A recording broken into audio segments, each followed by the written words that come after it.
여러분 안녕하십니까? 예, 예, 명절 앞두고 있고 또 그래서 분주한 가운데 있지만 이 저녁 예배를 기억해서 함께 하신 모든 분들을 진심으로 환영하고, 또 하나 우리가 지금 전도회 앞두고 브릿지 프로그램이 아주 활발하게 계속 돌아가고 있는데, 혹여라도 이 추석 연휴 기간에 그 불이 주춤하거나 꺼질까봐 염려가 좀 됩니다. 계속 함께 기도해 주시고 전도회가 마칠 때까지 많은 영혼들이 교회를 출입하고 또 귀한 구원의 기별을 들을 수 있도록 우리 함께 기도해 주셨으면 감사하겠습니다. 오늘 로마서 이제 8장 세 번째인데 막 달리다 보니까 조금 지금 뭘 공부했지 하면서 이게 숲을 못 볼 것 같아서 로마서를 처음부터 배운 데까지 한 번만 아주 한 10분 정도 간단하게 요약하고 그 다음 내용을 좀 나가보도록 하겠습니다. 이 로마서 1장은 서론인데요. 이 서론의 주제를 어떻게 보면 한 성경절로 표현한 성경절이 있습니다. 로마서 1장 16절, 17절 말씀인데, 이 말씀을 보면 복음에는 구원을 주시는 하나님의 능력이 나타났다고 합니다.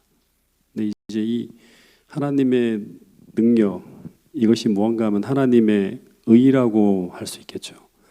근데 이 하나님의 의는 예수님의 생애를 통해 나타난 것인데, 이 하나님의 의는 믿음을 통해서 우리가 소유할 수 있는 것이에요. 그래서 이 믿음을 통해서 하나님의 의를 소유한 사람을 뭐라고 하는가 하면 의인이라고 하죠. 그 의인은 스스로 의인이 아니라 이 하나님이 주신 이 의를 소유한 사람이에요. 믿음을 통해서.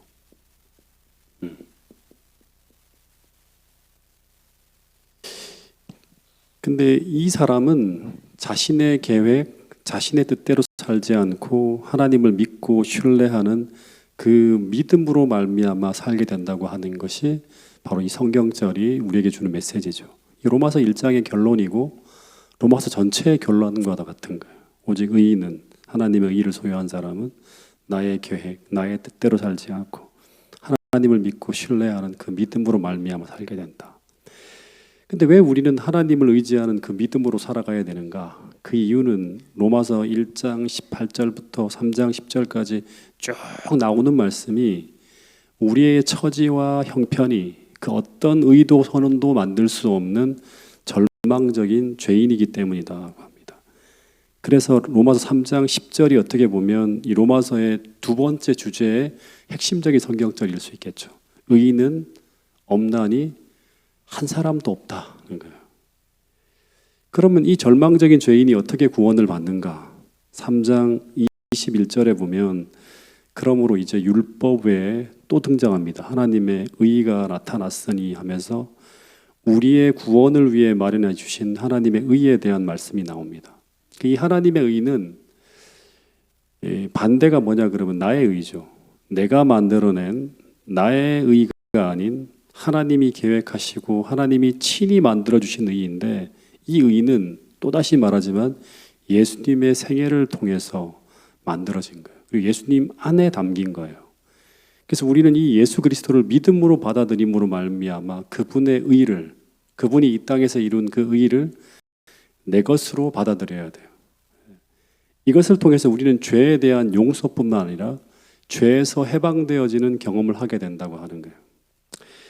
그리고 로마서 4장은 아브라함도 자신의 노력이나 헌신이 아니라 오직 믿음으로 구원을 받았다고 하면서 이 아브라함의 예화를 쭉 드는 게 4장이고, 로마서 5장부터 8장까지는 믿음으로 구원을 받은 자들이 누리게 되는 축복을 이제 쭉 소개합니다. 그 첫 번째 축복이 뭐냐 그러면 하나님과의 관계 회복을 통해서 하나님의 진노와 두려움에서 해방되어지는 거예요. 그래서 구원받은 사람은 이 하나님의 의를 소유한 사람이에요. 다 모든 전제가 그러므로 너희가 믿음으로 구원을 받았으면 하면서 나오는 얘기가 5장, 6장, 7장, 8장이에요. 그래서 하나님의 의를 소유한 사람은 로마서 5장 5절과 로마서 5장 8절에서 우리가 아직 죄인 되었을 때 그리스도께서 우리를 위하여 죽으심으로 하나님께서 우리에게 대한 자기의 사랑을 확증하셨던 이 사랑을 성령을 통해서 우리의 마음에 확 부어지는 걸 통해서 깨닫게 됩니다. 이것을 잘 설명해 주는 한 예화를 좀 말씀을 드릴게요. 옛날 6.25가 일어나기 전이었어요. 북한에 이제 살고 있던 어떤 한 그 사람이 경험한 건데, 북한에 러시아군이 이렇게 점령에 들어왔을 때 동네 애들이 러시아 군인들의 얼굴을 처음 본 거예요. 그래서 막 이상하니까 러시아 군인들을 보고 막 놀렸다고 합니다. 근데 갑자기 러시아 군인들이 화가 나서 이 동네 아이들을 막 쫓아옵니다. 그래서 막 이 동네 아이들이 러시아 군인을 피해서 막 집 안으로 뛰어 들어갔는데, 근데 이 러시아 군인이 그 집 안까지 쫓아와서 그 아이를 찾는 거예요. 그때 이 아이의 아버지가 러시아 군인한테 무슨 일이냐고, 내가 그 아이의 아버지다 하면서 나랑 이야기하자고 하면서 그 군인을 데리고 밖으로 나갔다고 합니다. 그러면서 이 아버지가 나가기 전에 아이한테 한 얘기가 뭐냐 그러면, 잠시 다녀올 테니까 걱정하지 말고 공부나 열심히 하라고 하면서 태연하게 그 군인을 따라 나갔다고 합니다. 그때 이 아이는 안도의 한숨을 내쉬면서 이제 아버지가 다 해결해 줄 거라는 생각을 가지고 신나게 다시 아이들하고 놀았다고 합니다.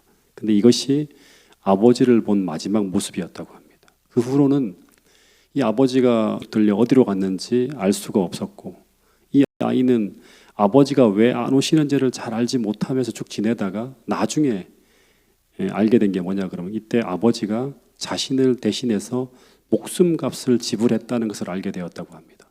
근데 로마서는 우리에게 이런 하나님 아버지의 사랑을 보여준다고 하는 거예요.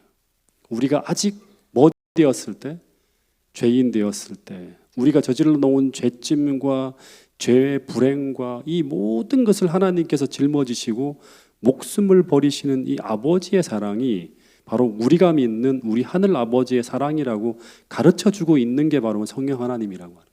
거듭난 사람들의 마음속에는 반드시 사랑이 주입된다고 하는 거예요. 근데 이 사랑이 우리 마음에 담길 때, 그때 우리는 하나님께서 우리를 위해 어떤 사랑을 가지고 어떤 일을 하셨는지를 알게 되고, 그리고 그 사랑이 우리 마음속에 들어올 때, 그때 우리는 하나님께서 우리를 위해 행하셨다고 하는 것과 앞으로 행하시겠다고 약속한 것을 신뢰하게 됩니다. 그래서 이 사랑을 통해서 우리 마음에 들어온 이 하나님에 대한 신뢰와 이 사랑은요, 하나님에 대한 신뢰, 이거 믿음이죠. 이 신뢰는 그냥 신뢰가 아니라 사랑으로 역사하는 신뢰예요.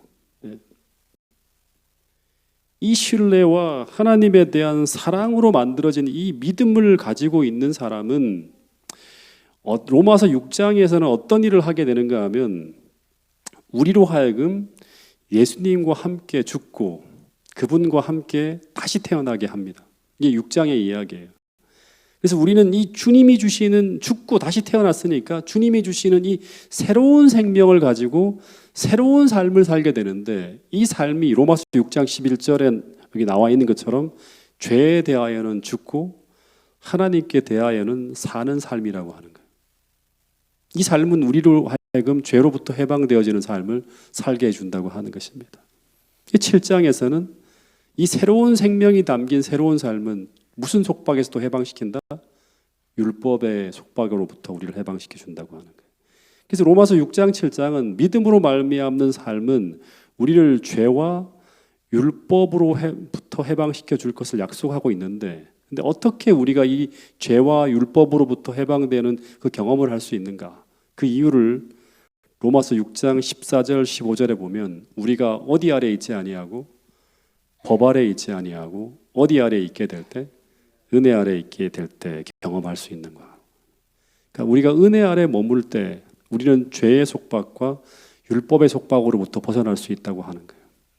근데 이 은혜 아래라고 하는 말은 무슨 말인가 하면, 어떻게 우리가 은혜 아래 경험하게 되죠? 믿음을 통해 예수 그리스도 안에 머물 때, 그때 우리는 이 하나님의 은혜 아래 머물게 되는 거예요. 로마서 8장 1절. 그러므로 이제 그리스도 예수 안에 있는 자에게는 결코 정죄함이 없다고 하는데, 뭐가 정죄할 수 없을까요? 율법이 정죄할 수 없는 거예요. 네. 한국 어선이 어떻게 고기잡이를 쭉 하다가 북한 영해인지 모르고 북한 영해로 들어가서 한참 고기를 잡고 있었어요. 그러다가 북한 고속정이 나타나서 이 배를 납포하기 위해서 막 추격해 오는 거예요. 깜짝 놀란 이 어선이 배 속도를 높이면서 막 달아나기 시작합니다. 근데 이 북한 고속정이 추격을 멈추지 않고 계속 따라오는 거예요. 불도 끄고 그다음에 무거운 짐도 내던지고 그물도 내던지면서 이 고속정의 추격을 방해하기 위해서 온갖 방법을 나서 보았지만 이 고속정은 계속해서 추격해 오는 거예요. 그러다 거리상으로 뭐 수백 미터로 시작해서 이제 100미터 내로 쫙 좁혀지는 거예요. 이 선장이 이제 납포되었다 생각을 하면서 절망하고 있는데, 그런데 갑자기 이 추격하는 고속정이 방향을 잃은 배처럼 추격을 포기하고 핑 돌아서는 거예요. 왜 이런 일이 벌어졌을까요? 이 어선이 대한민국 영해로 딱 넘어오는 순간 그들은 더 추격할 수가 없는 거예요.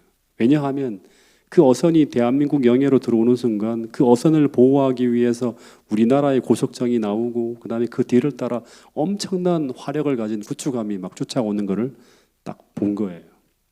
마찬가지로 예수 그리스도 아니라고 하는 것은 우리가 어떤 상상 속에 만들어진 영역이 아니라 이 죄악 세상에서 우리를 완벽하게 보호해주고 지켜주는 은혜와 축복이 쏟아지는 뭐다? 영적 장소라고 하는 거예요. 도피성과 같은 것이죠. 그래서 율법을 통한 정죄의 추격과 사단이 던지는 수많은 죄된 유혹으로부터 우리가 가장 안전하게 완벽하게 보호받을 수 있는 곳이 어디다? 예수 그리스도 아니라고 하는 거예요. 이게 하나님의 은혜 아래에 머무는 거예요. 이건 믿음으로 사는 삶을 말하는 거예요. 성령이 인도하시는 삶이에요. 다 똑같은 겁니다. 여러분, 로마서 8장은 계속 성령 이야기가 나와요.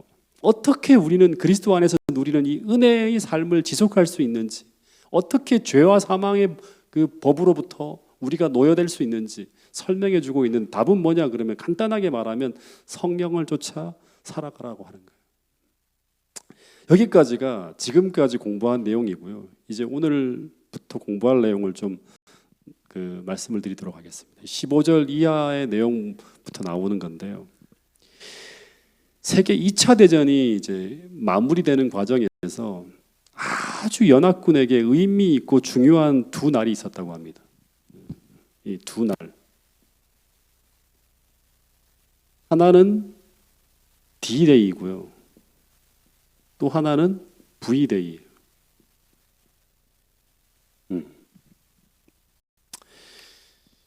그 한 날은 1944년 연합군이 이 독일군을 패백시키기 위해서 아주 결정적인 싸움을 해서 승리한 날인데 어떤 날일까요? 노르망디 상륙 작전이에요. 네. 이 날은 이제 이 날 연합군이 승리하면서 거기 상륙전을 성공했을 때 결정적인 승리를 확보하게 됩니다. 그래서 이 날을 가리켜서 연합군은 디시전 데이, 다시 말하면 결정적인 날이라고 하면서 D-Day라고 불렀대요. 싸움의 향방을 결정짓는 날이었어요. 이 날의 승리가 이미 이제 독일군의 패배가 확정되어진 날이에요. 근데 이 날 승리를 통해서 전쟁이 끝난 것이 아니었어요.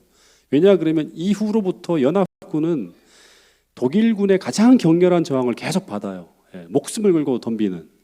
그러다가 드디어 독일의 수도인 베를린을 점령하게 되면서 전쟁에서의 완전한 승리를 거두게 됩니다. 전쟁이 끝나요.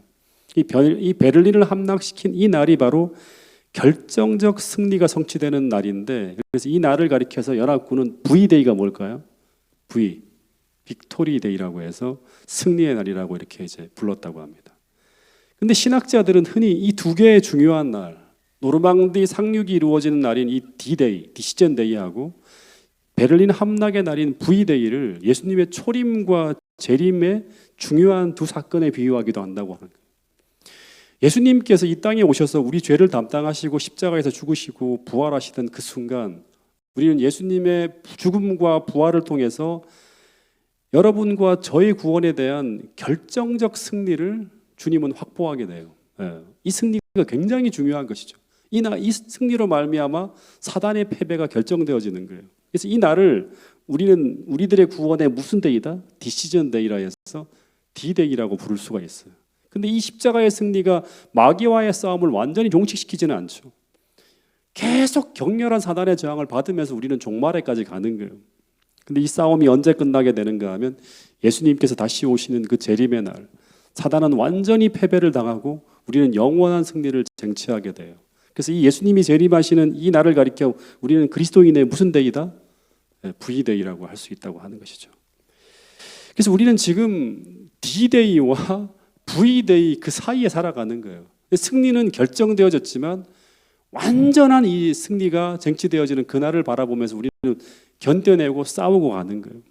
그래서 우리는 예수님의 십자가를 통해서 구원과 죄사함을 경험하고 기쁨과 평화를 경험하며 하나님의 놀라운 은혜 속에 살고 있음에도 불구하고 치열한 싸움은 끝나지 않고 계속된다고 하는 거예요. 언제까지? 주님 오시는 그 순간까지. 이 싸움에서 우리가 때때로 넘어지고 쓰러지고 패배하기도 해요. 심각한 고난을 경험하면서 말할 수 없는 깊은 신음과 탄식을 경험하기도 합니다. 그러나 우리가 이런 고난을 당하지만 우리가 절망하지 않는 이유는 우리에게 이런 약속의 말씀이 있기 때문이에요. 이 말씀 같이 한번 읽어보겠습니다. 로마서 8장 18절 말씀입니다. 시작. 생각건대 현재의 고난은 장차 우리에게 나타날 영광과 좋게 비교할 수 없도다. 여기 중요한 두 단어가 나오죠. 하나는 영광이라고 하는 단어와 또 하나가 뭐죠? 고난이라고 하는 단어. 믿음으로 살아가는 그리스도인은 다시 말하면 이거는 또 반복합니다. 이게 믿음이 있고 성령의 인도하심을 따라 살아가는 그리스도인들, 이 사람들에게 적용되어지는 말이에요. 오늘 우리가 거듭나지 않았다면, 오늘 우리에게 믿음이 없다면, 우리가 성령의 인도하심과 성령의 내주하심을 경험하고 있지 않다면 이 얘기들이 다 문자에 불과할 겁니다.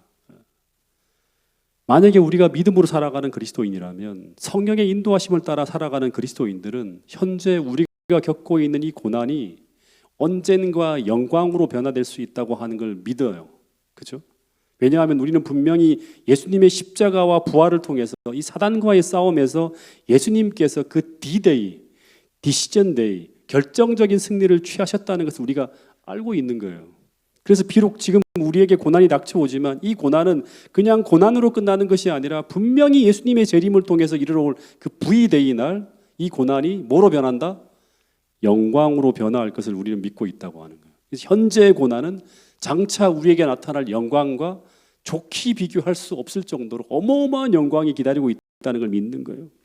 성령께서는 우리가 이 땅에서 고난을 겪게 될 때마다 우리에게 두 가지를 보여주시는데, 하나는 뭐냐 그러면 이 고난이라고 하는 것이 앞으로 하나님이 주실 그 영광스러운 보상에 비하면 아무것도 아니라고 하는 것을 보여준대요. 이게 사도 바울이 로마서 8장에서 계속 말하고 있는, 반복적으로 말하는 이야기예요.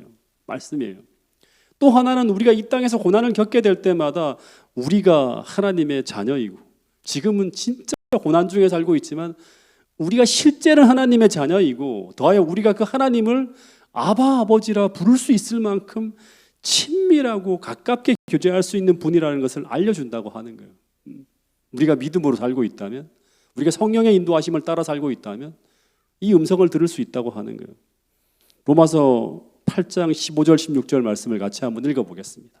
시작. 너희는 다시 무서워하는 종의 영을 받지 아니하였고 양자의 영을 받았으므로 아바 아버지라 부르짖느니라. 성령이 친히 우리 영으로 더불어 우리가 하나님의 자녀인 것을 증거하시나니. 여기 보면 성령의 사역 중에 하나가 바로 우리가 하나님의 자녀라는 것을 증거하는 거예요. 로마서 8장에 보면 물어볼게요. 하나님의 아들은 어떤 사람이다? 하나님의 아들은 어떤 사람이다? 띄워드리잖아요. 하나님의 아들은 어떤 사람이다? 하나님의 영으로 인도함을 받는 사람이에요. 하나님의 영으로. 성경에서 말하는 하나님의 아들은 성령께서 그 안에 내주하고 계시고요. 그리고 그 성령으로 인도함을 받고 있는 사람들, 이걸 조금 더 푼다면 산 믿음을 가지고 성령으로 이끌림을 받고 있는 사람들이 하나님의 자녀라고 말씀하고 있어요. 근데 그렇게 살아가는 자들에게는 고난이 있죠. 어려움이 있죠. 박해도 있죠. 근데 그렇게 살아가는 자들에게 성령 하나님은 우리가 하나님의 자녀라는 것을 마음에 계속 알려주신다고 하는 거예요. 고난 중에 있을 때 하나님은 더 진하게 이 하나님의 자부적인 사랑을 계속 보여준다고 하는 거예요. 그 고난을 이겨낼 수 있도록.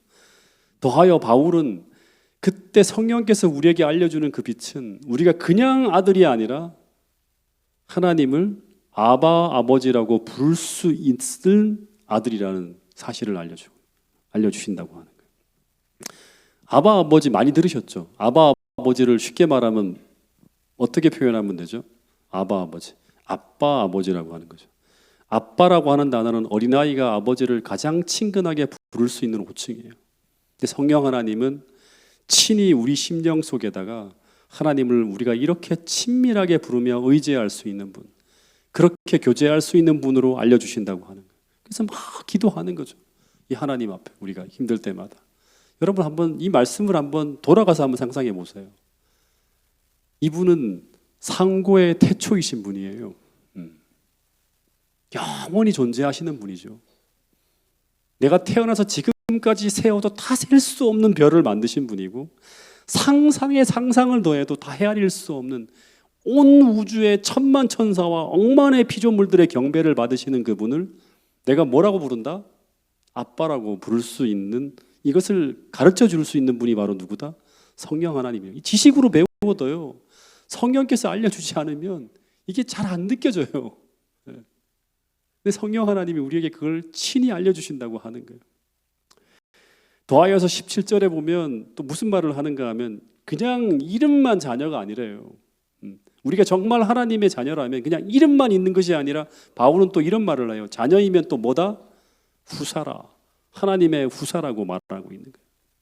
후사라고 하는 말이 뭐죠? 예수님께서 소유하신 부를 우리가 상속할 수 있는 존재라고 하는 거예요. 다시 말하면 예수님께서 가지신 생명을 우리가 그분과 함께 나눈다고 하는 것은 그분이 소유한 하늘의 모든 부를 우리가 함께 나누게 된다고 하는 의미도 된다고 하는 거예요. 고린도후서 8장 9절에 이런 말씀이 있죠. 이 말씀 같이 한번 읽어보겠습니다. 시작. 우리 주 예수 그리스도의 은혜를 너희가 알거니와 부요하신 이로써 너희를 위하여 가난하게 되심은 그의 가난함으로 말미암아 너희를 부요하게 하려 하심이라. 그분은 하늘에서 부요하신 분이었다고 합니다. 근데 그분이 이 땅에 내려오셔서 가난하게 되셨는데 그렇게 되신 이유는 뭐다? 그의 가난함을 인하여 우리로 부요하게 하게 하시기 위해서 그렇게 하였다고 하는 거예요. 여러분, 그래서 오늘 우리가 하나님의 자녀가 된다고 하는 것은 엄청난 일입니다. 엄청난 일이에요. 그래서 우리가 이 믿음으로 우리가 누리게 될 이 영광과 이 부요함과 이 특권을 우리가 정말 성령을 통해 깨닫게 된다면 우리는 분명히 지금처럼 살지는 않을 것이고요. 엘렌 화이트처럼 살겠죠. 우리는 바울처럼 또 이런 고백을 하게 될 것이라고 하는 것입니다. 자, 한번 로마서 8장 17절 18절 말씀을 좀 더 읽어보겠습니다. 시작. 자녀이면 또한 후사 곧 하나님의 후사요 그리스도와 함께한 후사니 우리가 그와 함께 영광을 받기 위하여 고난도 함께 받아야 될 것이니라. 생각건대 현재의 고난은 장차 우리에게 나타날 영광과 좋게 비교할 수 없도다. 그러니까 이 글을 쓰고 있는 바울은요, 당시 정말 고난이 차고 넘칠 정도로 엄청난 고난을 당하고 있는 사람이었어요. 근데 그는 이런 고백을 하는 거예요. 18절에 보면 생각컨대 현재의 고난은, 내가 지금 당하고 있는 현재의 고난은 장차 우리에게 나타날 영광과 좋게 비교할 수 없도다. 오늘 우리에게도 바울에게 보여주신 그 하나님의 큰 사랑과 그리고 하나님께서 오늘 하나님의 자녀로 인정된 자들에게 부여하신 그 놀라운 선물과 그 영광을 태능교회 모든 성도들이 함께 볼 수 있게 되기를 간절히 바라겠습니다. 그리고 믿음에서 더 큰 믿음으로 성장해서 오직 믿음으로 말미암아 살아가는 사람들로 거듭나는 태능교회 모든 성도들이 될 수 있기를 간절히 바라겠습니다. 여러분, 이 세상의 고난은 그것이 육체적인 것이든 경제적인 것이든 그 어떤 것이든 다 지나가는 것이지 영원한 것이 아닙니다. 그러나 오늘 우리에게 약속된 그 하늘의 선물들은 실제적인 것과 동시에 영원한 것이라고 하는 사실이에요. 이 가치를 분명히 보고 그것을 붙들고 살아갈 수 있는 우리 모두가 되었으면 좋겠습니다. 근데 이런 놀라운 축복이 믿음으로만 그려지는 것이 아니라 실제로 실현되어지는 그날이 언제인가 하면 재림이에요. 그래서 바울은 고난이 가득 찬 세상 속에 살아가는 당시 로마에 있는 성도들에게 이 모든 영광이 실현되어지는 그 날인 그 재림의 날을 생각하면서 재림의 소망을 이렇게 표현하고 있습니다. 19절부터 25절까지의 말씀이 그 내용을 담고 있는데요. 19절에 보면 이런 말씀이 있어요. 피조물에 고대하는 바는 하나님의 아들들이 나타나는 것이다. 그러면서 이 피조물이 허무한데 굴복하는 것은 자기 뜻이 아니라 오직 굴복하게 하시는 이 하나님으로 말미암음이라는 말씀을 합니다. 이 말씀이 어떤 의미인가요? 온 세상 만물이 다 허무한데 굴복한다고 하는 게 무슨 말이에요? 죄로 인한 죽음과 죄로 인한 쇠퇴와 저주, 이것이 막 세상에 들어올 때 그때 하나님께서 온 세상 만물이 그 저주 아래 있게 되는 것을 허락하셨어요. 하나님이 허락하셨다고 하는 거예요. 그래서 이 피조물들이 허무한데 굴복하는 것은 스스로의 뜻이 아니라 이 아담의 불순종으로 말미암아 허락되어진 것이라고 하는 거예요. 그래서 이 만물들이 6,000년 동안 이 고통과 탄식 중에 고대하는 것이 하나 있대요. 그게 뭐예요? 하나님의 아들들이 나타나는 것을 고대한대요. 온 세상 이 피조물들이. 하나님의 아들들이라고 하는 게 뭐죠? 아담이 타락하기 전에 아담이 하나님의 아들로서 세상을 통치하던 그 통치권을 인간들이 다시 회복하는 거예요. 그러면 어떤 일이 벌어질까요? 에덴에서 아담과 하와가 세상을 다스릴 때 그 기쁨과 행복과 평안을 다시금 회복하게 되겠죠.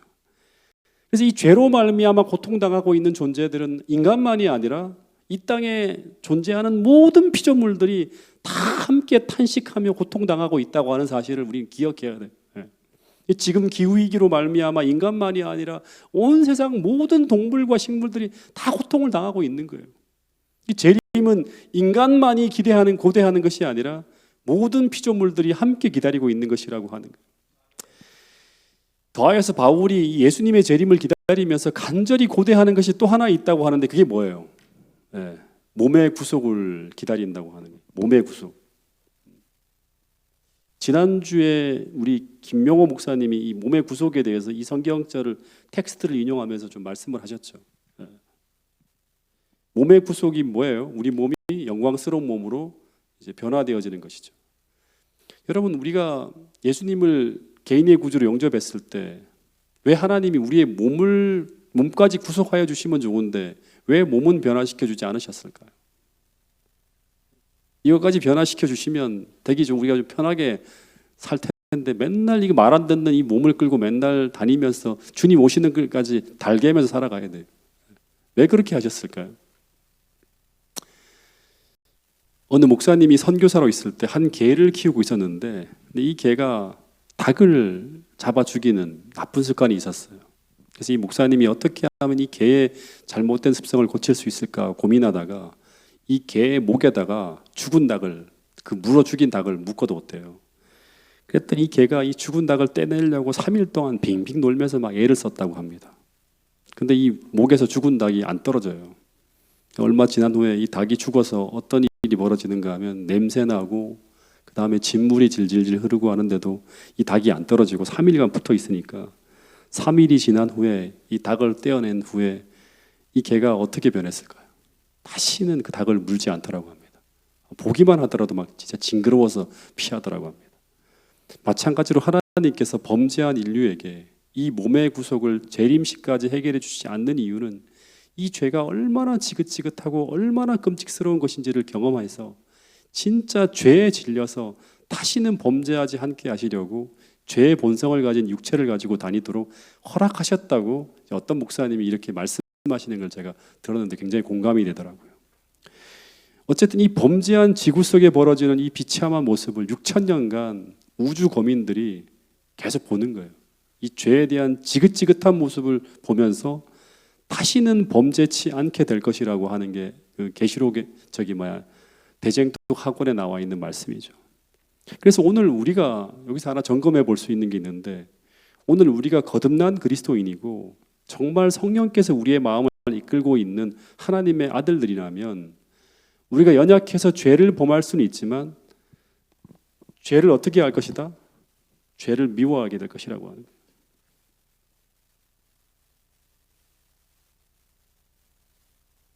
그렇기 때문에 우리는 뭐를 고대한다? 몸의 구속을 기다리는 거예요. 제발 하여튼 이게 이 몸이 바뀌어지는 그날 죄를 미워하니까 계속 이 죄된 본성은 사라지지 않고 있으니까. 그리고 이 사람들은 이런 생각을 하게 될 것이 십자가를 바라보면서 예수 그리스도를 십자가에 못 박혀 죽인 것은 유대인만이 아니라 우리의 변화되지 않은 죄악적인 본성, 육신에 속한 악한 본성이라는 것을 알고 있다고 하는 것입니다. 그래서 이들은 이 몸의 구속이 이루어질 때까지 육신이 우리를 이끌지 않도록 하기 위해서 어떻게 살아가는가 하면 바울처럼 매일같이 어떻게 한다?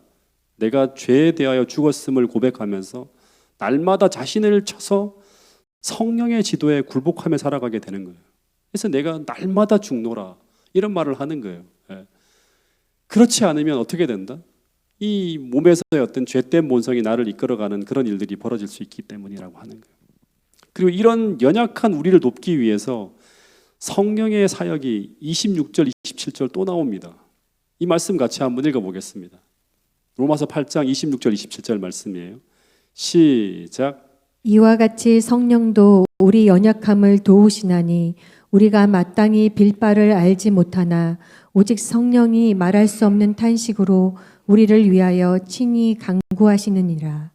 마음을 감찰하시는 이가 성령의 생각을 아시나니 이는 성령이 하나님의 뜻대로 성도를 위하여 간구하심이니라. 여러분, 성령도 우리 연약함을 도우신다고 하는데 이 말이 무슨 말일까요? 우리가 마땅히 빌 바를 알지 못한다고 하는 말은 무슨 말일까요? 네. 여러분, 성령은 계속 우리가 요한복음에서도 우리가 봤지만 우리들 곁에서 돕는 자예요. 한편으로는 우리를 돕는 자이기도 하고 또 한편으로는 우리를 인도하는 자예요. 우리를 계속 가르치면서 이끌어가는 거예요. 한편으로는 돕기도 하고 또 한편으로는 우리를 인도하는 분이 바로 성령 하나님이에요. 그래서 우리가 기도할 때도 이 죄된 본성을 가지고 있기 때문에 우리의 기도가 이기심으로 얼룩진 기도로 하나님 앞에 드릴 수가 있어요. 근데 그때마다 성령은 어떻게 하신다? 우리를 위해 중보하면서 하나님 앞에 향기 나는 기도를 올려줄 수 있도록 탄식하면서 우리를 돕는다고 하는 거예요. 27절에 이런 말을 해요. 마음을 감찰하시는 이가 성령의 생각을 아시나니 이는 성령이 하나님의 뜻대로 성도를 위하여 간구하심이라. 이 말씀은 어떤 말씀인가 하면 성령 하나님은 인간의 마음을 이렇게 볼 수 있는 분이래요. 감찰할 수 있는 분이래요. 그래서 우리 마음속에 무엇이 담겨 있는지를 다 아신다고 하는 거예요. 그래서 우리 입술에서는 우리 마음과 반대로 잘못된 이렇게 기도가 올라갈 수도 있는데 근데 성령 하나님은 우리 마음의 밑바닥에서부터 일어나는 그 생각이 어떤 생각인지를 성령 하나님은 아시는 거예요. 그래서 그 사실을 하나님의 보좌로 올리면서 그 기도를 새롭게 해서 올리신다고 하는 거예요. 이게 성령께서 하시는 역할이라고 하는 거예요. 그래서 오늘 우리가 거듭났다면, 거듭나지 않았으면 우리 마음은 엉뚱한 데로 가죠. 근데 진짜 우리가 거듭났다면, 성령이 우리 안에 임재해 계시다면 이 성령 하나님의 도우심을 통해서 우리가 기도할 때마다 이 은혜를 계속 경험할 수 있다고 하는 것입니다. 여러분, 그래서 오늘 우리가 진짜 거듭난 존재라면 오늘 우리가 예수님 안에서의 누리는 축복이 얼마나 큰지를 우리는 알 수 있을 것이라고 합니다. 여러분, 성령 하나님은 절대로 우리를 홀로 내버려 두지 않으시고 세상 끝날까지 우리 곁에서 우리를 도우신다고 합니다. 예수님께 승천하실 때 제자들에게 이런 말씀을 하셨죠. 내가 너희에게 또 다른 보혜사를 보내리라고. 나는 떠나지만 나를 대신해서 너희를 돕는 그런 존재가 있을 것이라고. 그 약속대로 성령 하나님께서 그 당시 제자들에게도 그렇게 하셨던 것처럼 오늘도 우리 곁에서 우리를 위로하시고 도우며 보호하고 죄와의 싸움에서 승리할 수 있도록 인도하실 거라고 하는 것입니다. 그래서 마지막 말씀이에요. 로마서 8장 28절 읽어보겠습니다. 시작. 우리가 알거니와 하나님을 사랑하는 자 곧 그 뜻대로 부르심을 입은 자들에게는 모든 것이 합력하여 선을 이루느니라. 그러니까 우리가 알거니와 하면서 하나님을 사랑하는 자라면, 여러분과 제가 하나님을 정말 사랑하는 자라면, 오늘 우리가 그분의 뜻대로 부르심을 입은 자라면 오늘 우리에게 벌어지는 모든 일은 다 합력하여 하나님의 뜻인 선을 이루게 될 것이라고 하는 것입니다.